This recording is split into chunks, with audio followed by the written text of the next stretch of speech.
pinagpalang araw o gabi man sa inyong lahat dyan. Ngayon, ang kasama ko po ay isa sa mga paborito kong leading men.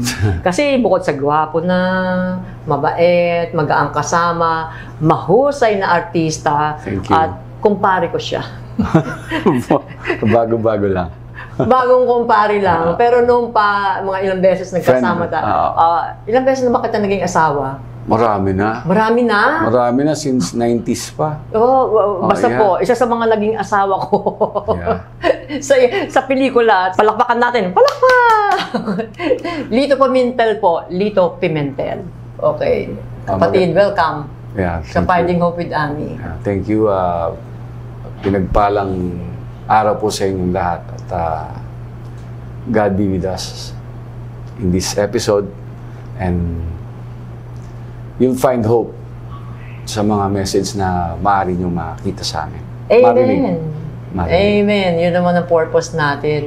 Ay, kwentuhan mo naman kami. Saan tayo magsimula? Magsimula tayo sa umpisa. Yes. Sabi mo, taga Sampaloc ka? Yeah, I'm from Sampaloc, sa Constancia Street, na ngayon Cristobal Street. Oo, ano yun? Hanggang ilang taong ka sa Sampaloc? Well, hanggang matapos ako ng high school, nung nag-college na ako, nag-stowaway ako. Nag-stowaway ako that time. Anong year sa college yun nag-stowaway ka? First year college. First year college. Yung teenager na trying to find myself that time. Bakit? Ba't may ganun? Kasi sa Sampaloc, para bang may feeling ako na I have to go out. Kasi hindi ko alam ang buhay saan. Siguro curiosity. Curiosity. So nagkaroon ako ng problema sa school. Hindi ako umuwi ng bahay. Merong isang grupo sa Recto. Yung bagay dissolved lang ngayon yun Grupo 1. Ayun yung pinaghalo-halong fraternities and gang. Yung iba doon, kamag-anak ng mga prominent family na malakas sa Recto kasi malakas sa Malacanang. Yung, may ganon. May ganon. May ganon. Anong ginagawa ng grupo na yun? Anong meron? Wala lang. Kasi nung araw, pagka may grupo ka, parang feeling mo secure ka Pwede kang mapaaway. Parang mga kapatirang parang kapatirang negatibo. Pero in fairness naman, yung iba naman doon, nakita na balitaan ko, na laman ko na mga nagbago naman. Yung mga isa sa artista dati, naging tropa ko, tapos yung mga afternoon disco dati sa Recto. Oo. Afternoon disco. Nagkaroon ng gulo dun sa pinupuntahan na tinatambak. Kasi nung, eto pa. Uso mga disco ng araw. Disco ng araw, mga sayawan po, mga bar. Yung afternoon disco, pagdating ng gabi, siyempre hindi na ako umuwi sa bahay. Minsan natutulog ako dun sa... Mga ilang taong ka niyan? Siguro 17. Katapos lang ng first year college. Nag-first year college ako pero hindi natapos. Then after that, yung malanging tropa, yun ang umaampon sa akin. Pinadala ako sa bahay, tapos pagdating ng hapon, mag-disco kami. Ganon yung naging buhay ko. Saan nagkaroon ng problema sa Recto, that time sa pinatambayan namin disco, napunta naman kami sa Ermita, bandang Mabini. Doon may disco na naman. Doon ko na-meet yung isang anak ng prominenteng artista. Na that time, living out. Living out? Living out, ibig sabihin, nasa Muntinlupa. Pero because of yung impluensya nung magulang, nakakalaya siya. Nakakalaya. Kahit na nasa loob. Bali, naampon ako nun. Disco na naman, disco. Tapos yung unti-unting drugs. Yung mga syrup-syrup. Yung mga ganyan. Wala pa yung shabu nun. Wala pa yung shabu. Syrup-syrup, tabletas. Hanggang sa yung prominenteng anak na naging artista rin tong nakulong na to. Hanggang sa papasok na siya ng Muntinlupa, natapos na yung siguro kontrata ng living out niya. Pinasa naman ako doon sa isang artista. Yung artista na yon, dating sikat yun. Tapos ipinasa naman ako doon sa isang #1 pimp ng Metro Manila. Ginawa akong parang bodyguard ng isang kilalang singer na naging Super Wheel champion that time. Ano yung Super Wheel? Singing contest. Okay. Singing contest that time. Pini-PR sa mga reporter. Okay. So, sinamahan ko dun sa isang club, yung kay Ricky Belmonte. Alam ko kay Ricky Belmonte, Music Box. Okay. Siyempre, ang trabaho ko, bantayan yung bantayan yung singer na yon. Tapos nung napikon siya dun sa isang reporter, kay Alfie Lorenzo. Yung singer, napikon. Napikon kay Alfie. Nag-away sila, umalis kami. Tapos siyempre kailangan ko i-report. Ang boss ko yung manager niya eh. Okay. Si Vic, patay na rin yun, si Vic Mampusti. Nireport ko sa kanya yung nangyari. Sabi niya, kailangan puntahan yun, magpasama kay Dinky Do. Si Dinky Do Jr. No, kilala ko. So sinamahan ko yung Dinky Do, pumunta kami dun sa kina Alfie, nagbigay kami ng cake. Nung nagbigay kami ng cake, sinabi sa akin, ikaw ba yung kasama niya? Sabi ko, ako po. Sabi niya, di ba, arborin kita kay Vic Mampusti. Ang alalaya mo yung mag-aartista na galing Pampanga. Okay. Sama-sama mo siya sa mga shooting sa sa Maynila. Kasi, di ba, Manila boy ka? Sabi ko, opo. Dumating yung Edgar. So, Edgar Mande to. Edgar Mande, hindi siya marunong masyado magtagalog. Ako nagtuturo magtagalog hanggang ako ang natuto magkapampangan. Pero that time, sinasamahan ko siya sa mga shooting. Okay. Nung sa shooting, nakita ko, simple-simple ng trabaho kasi kaya ko rin yung ginagawa nila. Stage player ako eh. Nung high school eh. High school stage player. Hanggang sa nakiusap ako Edgar na ipasok akong ron. Kahit extra ang tawag doon eh. Oo, noong araw. Tapos, hindi dumating yung beat player. Okay. Sinabi ako, Car, sabihin mo nun sa assistant director, si Pong Mercado, natatandaan ko. Ang director na si Mario J. De Los Reyes. Wala silang choice. Sabi niya, marunong ka ba umarte? In short, sinubukan ako. Nakapasa naman ako sa taste ni Kasi pero nung una, hindi ko alam na kung saan yung posisyon ng camera. Nakita ko sila, pag sumigaw ng aksyon, gagalaw ka na. Sumigaw ng aksyon, dinideliver ko ng lines ko. Nagalit, nagmura si Mario J. Sabi, sino ba yung maingay? Tapos tinuro ako ng AD. Sabi niya, pagka, sasabihin sa'yo mamaya kung nasa yung camera na. Hindi ko alam eh. So that time, nakapasok din ako sa showbiz hanggang sa, hindi naman matatanggi siya na naging pad yung patableta-tabletas. Okay.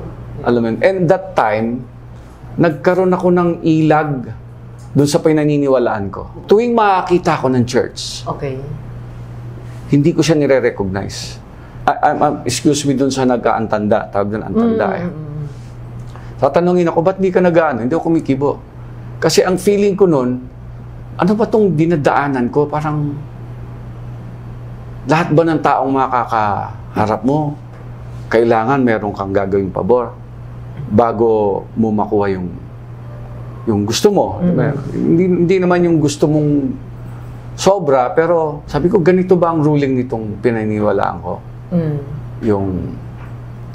So, nagkaroon ako ng galit sa pinaniniwalaan ko. I'm sorry, pero yun ang naramdaman ko eh. Pagkatapos nun, as nag-aartista ako, tapos nagkaroon ng pangalan, kahit papano. Eto na, hindi naman lihim siya. Lumabas na yung iba-ibang drugs. Hanggang sa gumulo na.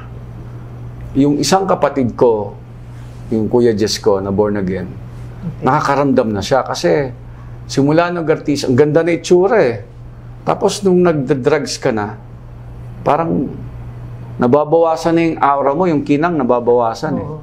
Nakikita ng kapatid ko. Siyempre, kapatid mo, concerned sila. Yes. Nasa unti-unti, dinadala niya ako ng Biblia. Sabi, ano bang gusto mo? Mauula ako, sige, lagay mo dyan. Parang paikisama. Hanggang sasabi ko, one day, ito na yung hindi ko na padadaan dito sa mahaba. Ito yung lulong na ako sa drugs talaga. Okay. So one day, binuklat ko siya, binasa-basa ko siya. Kasi sabi ng kapatid ko nga pala, sabi niya, umpisahan mo sa yung para ka lang nagbabasa ng comics. So that time, binabasa ko siya, naiintindihan ko naman. Okay. Naiintindihan ko, unti-unti na siyang pumapasok sa kamalayan ko, sa isip ko, doon ako tinutubuan ng guilt. You know, from bisyong drugs, babae, gulo. Dati na-enjoy ko. Pero nung binabasa ko na siya, tapos tingalis yung kapatid ko, pinagpipray niya ako, alam ko pinagpray niya. Alam mo yung pagkatapos nung masaya ka, Okay. may kasama kang nagano kayo, pero pagdating nung merong moments na ako na lang mag-isa, parang merong mabigat sa akin. Yung parang, ano ba to? Kanina ang saya-saya ko. Tapos ngayon, parang may umaano sa akin, may umaano sa konsensya. Una, ano ko, sabi ko, guilt ito. Kasi ito yung paranoia, kasi alam ko, mali ang ginagawa ko. Okay. Ngayon, alam ko mali ang ginagawa ko. So, nagkakaroon na ako ng inggit. Kasi yung mga hindi nagda-drugs, nakikita ko sa TV. Ang ganda pa na itsura nila. Okay. Yung maganda pa yung takbo ng career nila. So, nagkaroon ako ng depression. But all throughout, mararamdaman ko to, sabi ko, ano ka ba? Kasi that time, di na ako active dun sa dating, Mga grupo. Dating pinaniniwalaan ko, yung dating faith ko. Nung talagang, nag-decide na ako, nag-pray na rin ako, parang nagpakilala na sa akin kung sino yung guilt na yon. Ang feeling ko, ang interpretasyon ko, hindi na ako, ibig sabihin that time, mga ilang linggo yata, or ang feeling ko, meron nang nagsasalita sa akin. Hindi lang ikaw akala mo ba ikaw lang yung nahihirapan? Okay. Hindi lang yung mga kapatid mo, ako din. Siya din daw. Oo, yung siya din makausap daw. sa'yo, nahihirapan Oo, din siya. ako rin nahihirapan. So, ang feeling ko, sige, pakikinggan na kita.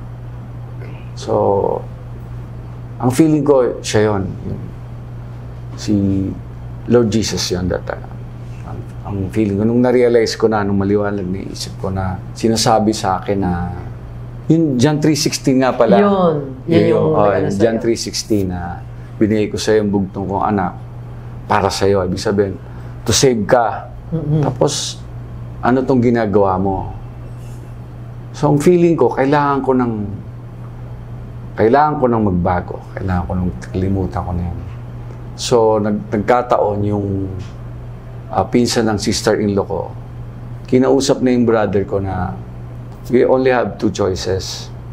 I-rehab si Lito o dalhin sa abroad. So, piliin namin dalhin sa abroad. Okay. So, that's where doon ako inalagaan ng kapatid ko. Yung kapatid ko sa Australia, dalawa. Oo. Pagdating sa Australia. Nag-self-rehab. Okay. Pagdating sa Australia, buti na lang yung mga kumpare ng medyo doon sa Filipino community, medyo siga.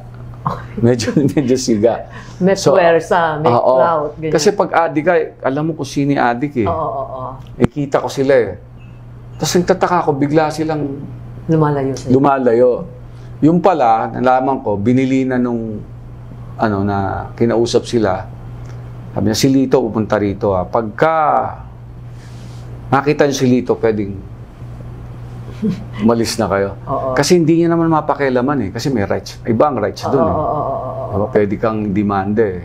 So wala kang malapitan? Wala talaga. At saka willing na rin ako eh. Oo, willing ka. Willing na rin ako eh. Hanggang sa pagbalik ko ng Pilipinas. So sa Australia talagang clean ka? Clean ako. Clean. Mga gaano katagal yun? 8 months. 8 months na. Tapos nag-clean Tapos hindi ako nakaramdam nung...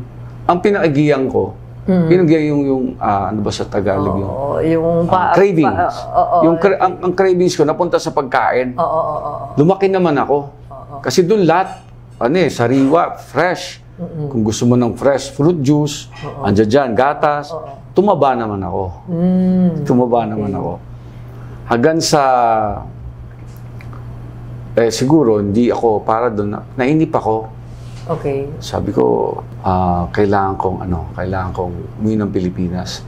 Lord, gusto ko magtrabaho ulit.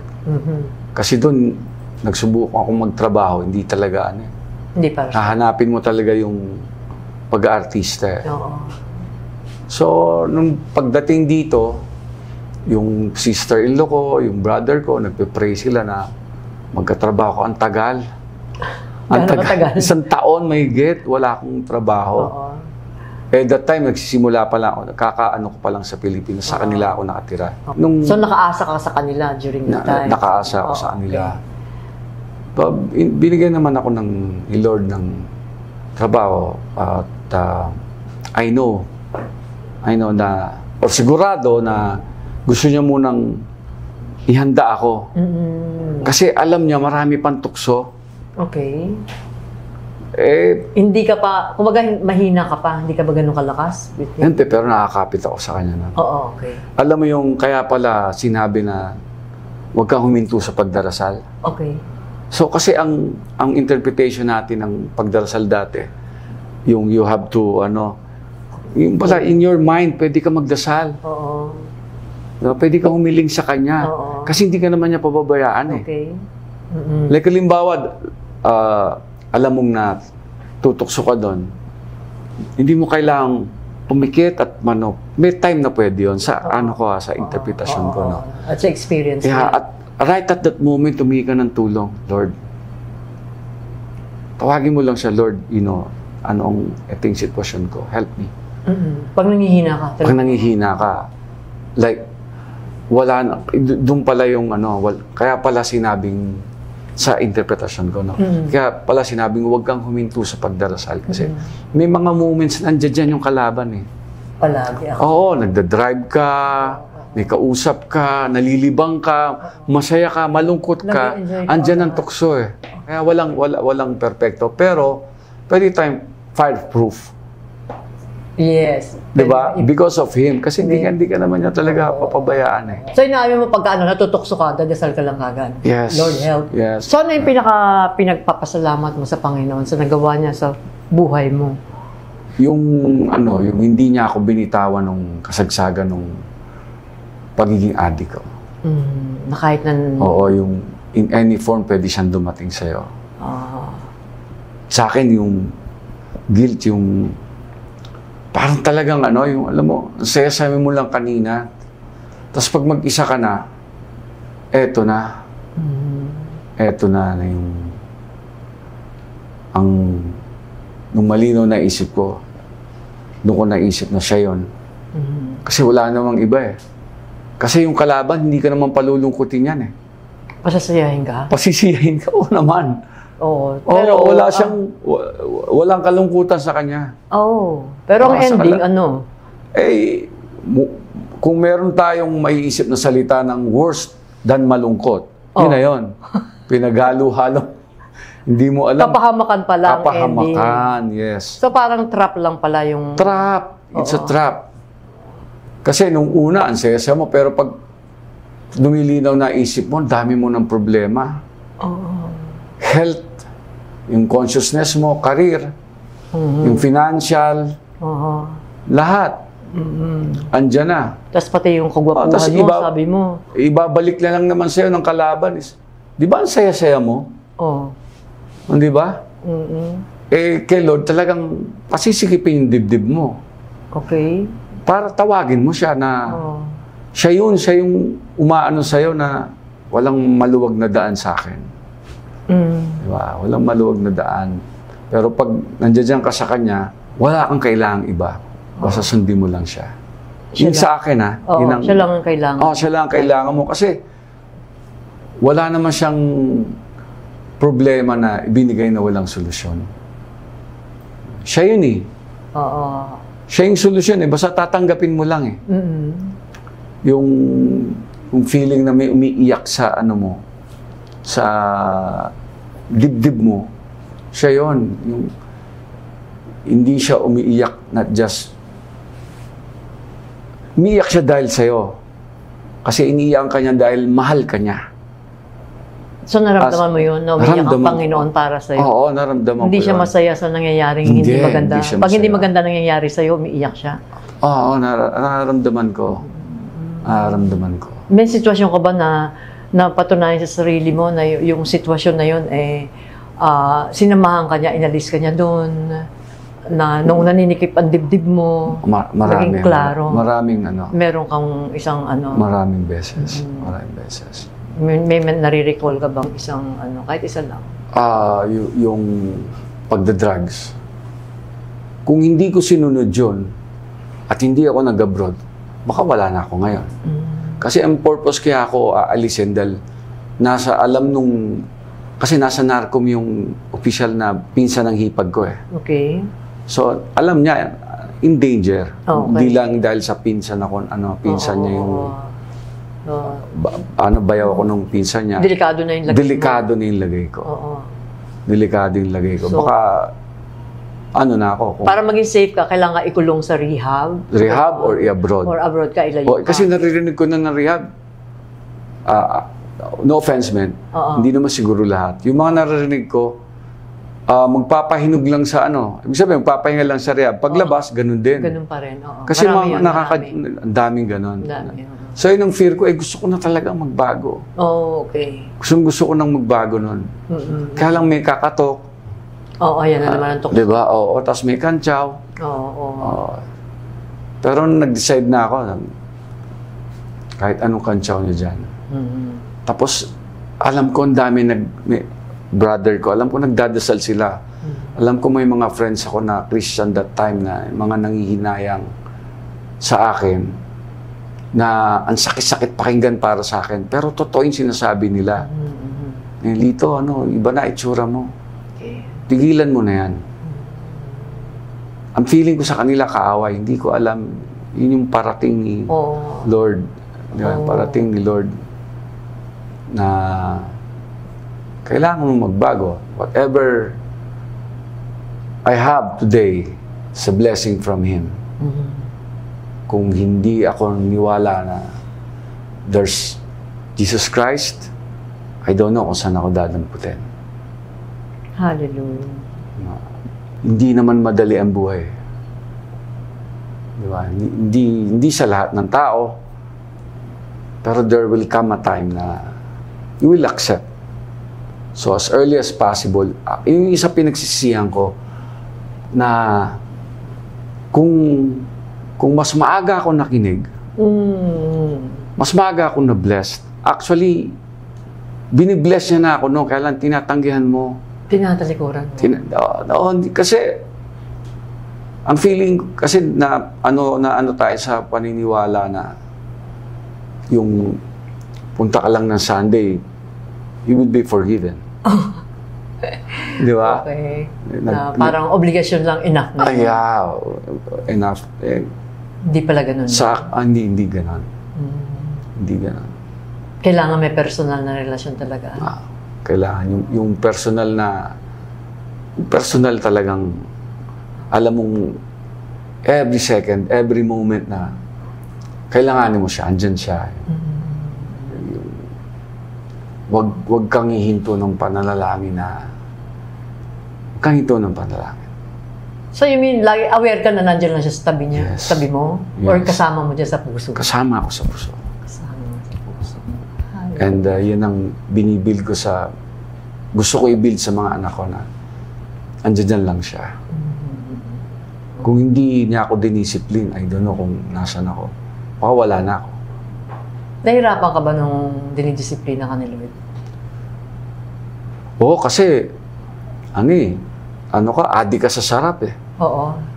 Lahat ng gusto mo masarap, andyan eh. Okay. Pero mahirap yung umalis. Kasi, ba't gusto mo umalis? Masarap pala. Kasi nandiyan na siya sa'yo eh. Sinasabi niya na sa'yo na hindi ka naman sa kanya, aking ka eh. I mean, kasi yung mga sarap na yun galing sa kalaban. Hindi galing sa Panginoon. Iba yung hindi happiness yung nasa kanya eh. Nasa kay Lord. Joy. Wow. You mean yung... It's not happiness is easy to achieve. Okay. When you have money, kung happiness yan eh. Pero iba yung joy. Pag nasa ka sa kanya, yung joy na nandiyan dyan, yung mga sangasangan sanga lang ng happiness, ng joy ang happiness. Okay. Yeah. Oo. Sa akin yun minsan kasi pag yung na-overwhelm ka na nararamdaman mo na the Spirit is there, humihingi rin ako sa Kanya ng control kasi baka may masabi ako na maka-offend. Okay. Alam mo yun? And nararamdaman ko naman na too much na yan. Ano, kasi especially pag gusto mo mag-share, basta makita lang nila yung fruit. The fruits na pwede lang makita sa'yo. Not just, hindi lang material. Yung attitude. Yes. Prutas na rin yun eh. Like, dati hindi ka ganyan Ano, sa akin, ano na yun, ayoko lumaki ulo ko. Yes. Kasi, si Jesus. Yung nakikita nila. Kasi minsan, napag-usapan lang natin. Kasi minsan may gatherings, may pupunta ang gatherings. Yung papunta na rin sa buffet, nakakalimutan mag-prayer. So, nagpe-pray kami. Nag-pray ako mag-pray. Pray muna tayo. Anong reaction nila? Talaga, oo. Gano'n naman talaga. Dito, isang dating ganito, magpe-pray bago kumain. Okay. A little prayer. Okay, sila pinagpe-pray ko. Pray tayo. Kasi hindi lang naman ikaw nandiyan dyan. May mga ibang faith nila eh. So, yung prayer mo is to encourage, not to discourage. Yes, oo. Ma-encourage sila na mapalapit sa Panginoon. Yes. Kailan mo nakilala si Christine? Mga 2012. 2012. 2012, kakilala kami. O 2014, mga ganun. Si Christine may personal na relasyon sa Panginoon, di ba? Bali, ako ang nagiging. Ikaw rin na nagdala sa kanya. Yes. Wow! Actually, yung tita niya sa Iloilo, born again Christian din. Tsaka pareho na kayo ng faith nabi siya sa'yo, diyan lagi yung kaaway. Nung lagi kami nagtatalo, nagpipray ako, tapos sinasabi sa akin ng Diyos, galit ka rin eh. Diba? Subukan huwag magalit. Yan, nag-explain ako sa kanya. Ngayon, okay naman kami. Nag-start kami na with good relationship ngayon. So, pinag-pray mo na magkaanak ka. Anong year ka nag-pray? Matagal. Biro mo, age, actually 50 years old na ako. 50 years old ka 50 years umihiling ako na, Lord, bigyan mo naman akong anak bago mo ko kunin or bago ko pumikit ng tuluyan. Anyway, nang nagdasal ka, gaano katagal bago mo nagkaroon, in-answer yung prayer? 5 years. Ayun. Sa tulong ng Panginoon. Anong may papayo mo sa mga tao na marami rin mga pinagdaanan sa buhay? Ano yung mga dapat nilang gawin? Lalo na yung mga sobrang nag-e-enjoy. Ito na sasabi mo. Yeah. Sobrang happiness na. Wag niyong hintayin, wala namang late kay Lord. Pero baka para sa'yo, late na yan. Alam mo yon? Late? Late na. Yung hindi ka naman niya pababayaan. Pero pagka may moments, kahit ako nangyari yan eh. Kung maaga ko pala ginawa ito, kung maaga ko sa sinundan, sana ganito. Yun. Sana wag yung paabutin sa ganon. Kung baga kay Lord, wala kang pagsisisihan. Wala kang Ang pagsisisi lang, nasa kalaban. Sana noong pa. Sana noong pa. Para kung noong pa, sana naging maayos na kagad ang buhay at hindi na napariwara sa mga kung ano-ano pa. Yes. Ganoon. Okay. So ano masabi mo sa kanila? No, wag nang tumigil. Hanapin niyo yung joy. Wag yung happiness lang. Wag lang yung happiness lang. Kasi pag nasa enjoy, magiging happy ka rin eh. Ang ganda. Ang ganda yun. Oo. Enjoy na yun. Saan lang makukuha? Kay Jesus Christ. Jesus Christ lang. Walang iba. Walang iba. Guaranteed. Amen. Forever. 1,000,000%. Infinite percent. Hallelujah. Ask ka na lang namin to pray for yung mga nanonood sa atin, mga kailangan ng prayers. Ano yung ililid ng Holy Spirit sa'yo, kung ano yung mga kailangan nila, yung mga namumroblema dyan, yung mga hindi pa nakakakilala sa Panginoon, o yung mga pinagdadaanan sa buhay. Please pray for them. Okay? Yeah. Sige. God the Father, Yahweh, Lord God Jesus Christ, God the Holy Spirit, hinihiling po namin na patuloy niyo po kaming, patuloy po kayong manatili sa amin, patuloy niyo kaming gabayan, yakapin, lalo na po sa mga dumaranas at daranas ng mga na-experience ko, at kung hindi ko man po na-experience na ini-experience nyo ngayon na sigurado ko ang kailangan nyo ang Panginoon. So, Lord Jesus Christ, find the joy. And the joy is Jesus Christ. And please continue bless this program, Finding Hope with Ami, with your guide.